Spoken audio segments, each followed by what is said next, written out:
કબડ્ડી. પ્રસ્તાવના: આ વિડીયોમાં આપણે કબડ્ડીની રમત વિશે જાણીશું. દરરોજની જેમ આજે પણ રિયા મોતીની સાથે બેસીને પોતાના ટેબલ પર ધ્યાનથી અભ્યાસ કરી રહી હતી. એટલામાં રિયાને અચાનક બહારથી અવાજ સંભળાય છે. જ્યારે એણે પોતાની બારીમાંથી જોયું તો કેટલીક છોકરીઓ બહાર મેદાનમાં કંઈક રમી રહી હતી.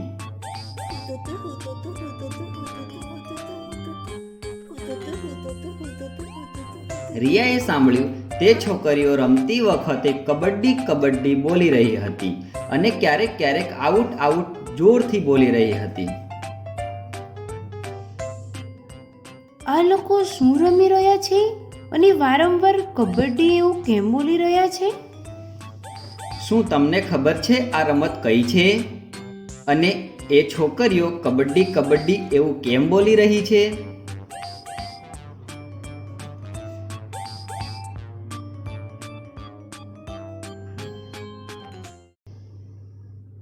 રિયા, તું બારીની બહાર શું જોઈ રહી છે?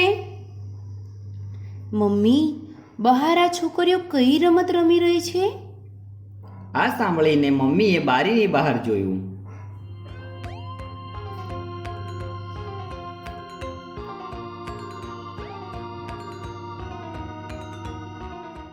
રિયા, આ રમતને કબડ્ડી કહેવામાં આવે છે. કબડ્ડી? હા, કબડ્ડી. રિયા, શું તે પહેલા આ રમતનું નામ નથી સાંભળ્યું? રિયાએ આ રમતનું નામ નથી સાંભળ્યું. શું તમે ક્યારે આ રમતનું નામ સાંભળ્યું છે? શું તમે આ રમત રમી છે?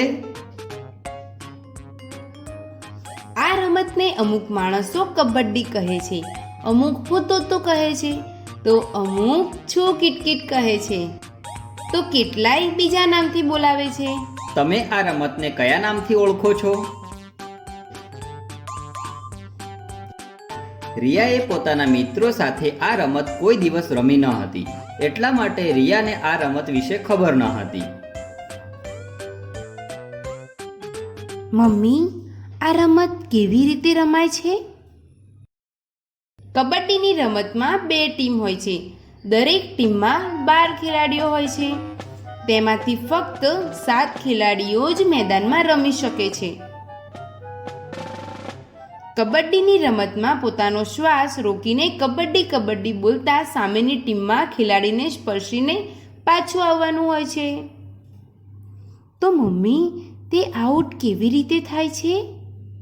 તે ત્યારે આઉટ થશે જ્યારે તે કબડ્ડી કબડ્ડી બોલતા અટકી જશે અને સામેની ટીમના ખેલાડી તેને પકડી લેશે. જો તું એમને સ્પર્શીને વચ્ચેની લાઈન સુધી પાછી આવી જાય તો જે ખેલાડીને તે સ્પર્શ કર્યો હોય તે ખેલાડી આઉટ કહેવાશે. આવી જ રીતે તારી ટીમ જીતી જાય છે. એવું? મને તો આ રમત વિશે ખ્યાલ જ ન હતો. પણ મમ્મી, તને આ રમત વિશે આટલું બધું કેવી રીતે ખબર છે? રિયા, શું તને ખબર છે, હું જ્યારે તારી ઉંમરની હતી ત્યારથી જ મારા મિત્રો સાથે રોજ કબડ્ડી રમતી હતી. રિયાને તેની મમ્મી વિશે ખબર જ ન હતી. તમને ખબર છે તમારી મમ્મી બાળપણમાં શું રમતી હતી? મમ્મીને પૂછીને માહિતી મેળવો. રિયા, તું બહાર જઈને એ છોકરીઓની રમત કેમ નથી જોતી? જો, એ કેવી રીતે રમત રમે છે. મમ્મીની વાત સાંભળીને રિયા પોતાનું બધું જ ધ્યાન બહાર છોકરીઓ પર લગાવી દે છે. રિયા જોઈ રહી છે એક ટીમની છોકરીઓને બીજી ટીમની 3 છોકરીઓએ પકડી છે. કોઈએ હાથ પકડ્યા છે, કોઈએ પગ પકડ્યા છે, તો પણ તે છોકરી પેલી 3 છોકરીઓને ખેંચીને વચ્ચેની લાઈનને અડકી જાય છે અને 3 છોકરીઓ આઉટ થઈ જાય છે.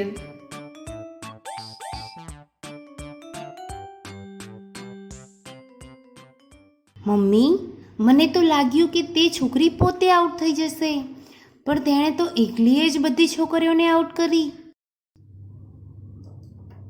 કબડ્ડી એવી જ એક રમત છે જેમાં શરીર અને મગજ બંનેનો ઉપયોગ કરવો પડે છે. રિયા, શું તે કબડ્ડી રમનાર 3 બહેનો જ્વાલા, લીલા અને હીરા વિશે સાંભળ્યું છે? ના મમ્મી, મેં તો એમના વિશે નથી સાંભળ્યું. શું તમે આ 3 બહેનો વિશે સાંભળ્યું છે? તમે તેમના વિશે શું જાણો છો?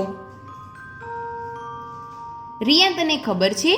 મુંબઈમાં રહેનાર આ 3 બહેનો પોતે તો કબડ્ડી રમે છે અને બીજાને પણ શીખવાડે છે. 50 વર્ષ પહેલા જ્યારે આ બહેનોએ કબડ્ડી રમવાની શરૂઆત કરી ત્યારે સમાજમાં છોકરીઓને આ રમત રમવા દેવામાં આવતી ન હતી. કેમ મમ્મી? છોકરીઓને આ રમત કેમ રમવા દેવામાં ન આવતી હતી? રિયા, ત્યારે બધાને એવું લાગતું હતું કે આ છોકરાઓવાળી રમત રમવાથી છોકરીઓ જોડે કોઈ લગ્ન નહીં કરે. પણ આ 3 બહેનોએ પોતે આ રમત શીખી અને પોતાના મહોલ્લાની બીજી છોકરીઓને પણ શીખવાડી અને પછી એક કબડ્ડીનું ક્લબ બનાવ્યું, જે આટલા વર્ષો પછી આજે પણ ચાલે છે. કબડ્ડીનું ક્લબ? હા રિયા, કબડ્ડીનું ક્લબ જેમાં દરેક વ્યક્તિ કબડ્ડી શીખી શકે છે અને રમી પણ શકે છે. શું આ ક્લબ અત્યારે પણ ચાલી રહ્યું છે? હા રિયા, એટલા માટે તો આ 3 બહેનો આજે પણ જાણીતી છે. આ 3 બહેનો ઈચ્છતી હતી કે તમારા જેવી છોકરીઓ પોતાની પસંદની રમત રમી શકે. તમને કઈ રમત પસંદ છે? શું તમે ક્યારેય તમને ગમતી રમત માટે ક્લબ બનાવવાનું વિચાર્યું છે? અને ખબર છે રિયા, સૌથી નાની બહેન હીરા તો આ રમતની કોચ પણ બની હતી. રિયાએ તો ક્યારેય પણ કોઈ કોચ પાસેથી રમત શીખી નથી. શું તમે કોઈ કોચ પાસે રમત શીખી છે? કબડ્ડી વિશે આટલું બધું જાણીને રિયા ખૂબ જ ખુશ છે.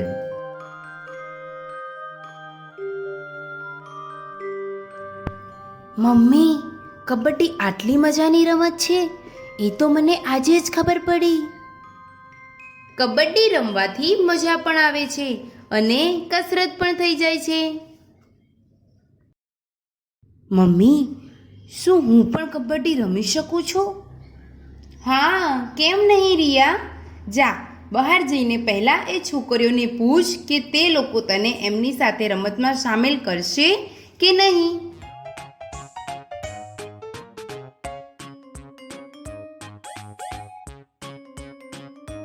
હા, બરાબર છે મમ્મી. ચાલ મોતી, આપણે બહાર જઈએ. મમ્મીની વાત સાંભળીને રિયા મોતીની સાથે બહાર પેલી છોકરીઓની સાથે રમવા જતી રહે છે. શું તમે પણ કોઈ રમત રમી છે? કેવી રમત રમ્યા છો? સારાંશ: આ વિડીયોમાં આપણે કબડ્ડીની રમત વિશે જાણ્યું.